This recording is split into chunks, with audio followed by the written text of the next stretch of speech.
munaasabad ballaaran ay ku qalin jebinayeen ku dhawaad 500 oo arday dufcadii 12aad ee jaamacadda Salaam sidoo kalena loogu dabaaldegay sanad guuradii 16aad ee aasaaska jaamacadda ayaa maanta lagu qabtay hoolka tiyaatarka qaranka ee magaalada Muqdisho xafladan ayaa waxa ka qayb galay arday waalidiin maamulka sare ee jaamacadda Salaam mas'uuliyiin ka tirsan dawladda federaalka Soomaaliya macallimiin marti sharaf iyo qaybaha kala duwan ee bulshada Cabdiraxmaan Axmed Nuur agaasimaha guud ee xafiiska waxbarashada jaamacadda Salaam ayaa ugu horreyn ka hadlay munaasabadda isaga oo sharxay heerka ardayda qalin jebisay guud ahaan tirada ardayda qalin jebinaysa waa 497 arday oo isugu jira rag iyo dumar ragga markaan fiirino waa 330 arday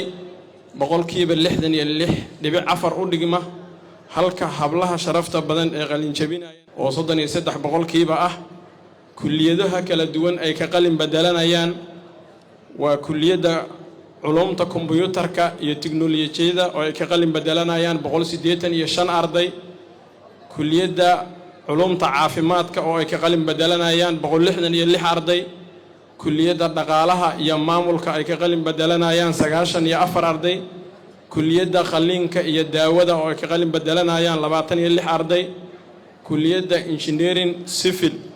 oo ay ka qalin bedelanayaan 12 arday iyo kulliyada beeraha oo ay ka qalin bedelanayaan 14 arday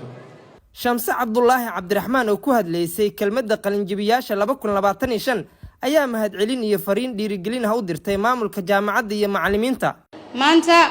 waa maalinteena maanta waa maalin weyn maanta waa miro ka dhashay dadaal badan iyo adkaysi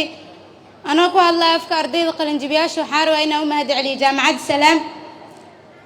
oo ahayd hoyga aqoonta fursadii ay noo siisay inaan horumarino aqoonta maanta aan ku faanayno waxaa tahay laf dhawr muhiim u ah dhalinyarada taasoo ay ku tiirsanaan doonaan doorka qiimaha leh mustaqbalkeena ka qaadateen oo waa idinkaga mahad celinaynaa waxaa sidoo kale u mahad celinayaa macallimiinteena qiimaha badan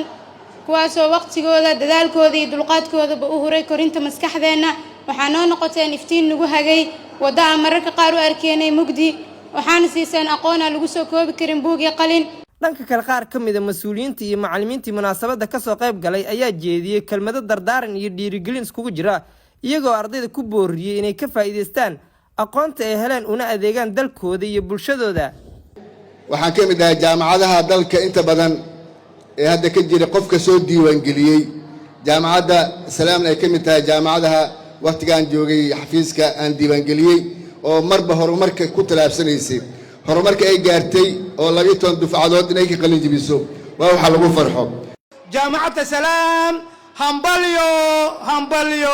hambalyo bulshada waxay idinka mahad celinaysaa in 16 sano oo soo qabateen adeeg isku tashi ah gudoomiyaha jaamacadda Salaam Dr. Cali Cabduqaadir Cali Guutaale ayaa ardayda kula dardaarmay in ay xoog saaraan xirfadaha shaqo iyo horumarinta naftooda si ay ugu midoobaan dhalinyarada wax ku biirista horumarka dalka dhalinyaro wiilal iyo gabdho waxaan idin kula dardaarmayaa oo aan idin leeyahay xirfadiina badiya dunida maanta waxa shaqeynaya waa xirfado shahaadadaadu iyo credentialska kale aad haysato kaligood kuma caawin karaan waxaad u baahan tahay aqoontaada inaad badiso sida daraadeed waxaan rabnaa inaad furtaan qalbiga iyo niyadda iyo maskaxda intaba inay dunidu tahay maanta mid more competitive ah oo tartanku uu aad u tiro badan yahay fursaduhu aad u tiro badan yihiin at the same time challenges-kuna ay aad u tiro badan yihiin maxamed xaashi carabi agaasimaha guud ee wasaaradda batroolka xildhibaan canaan cilmi boqor iyo cabdicasiis cusmaan maxamed gudoomiye ku-xigeenka arrimaha bulshada gobolka banaadir ayaa ka hadlay munaasabadda iyaga oo bogaadiyay kaalinta jaamacadda Salaam ee horumarinta waxbarashada dalka annaka dawlad ahaan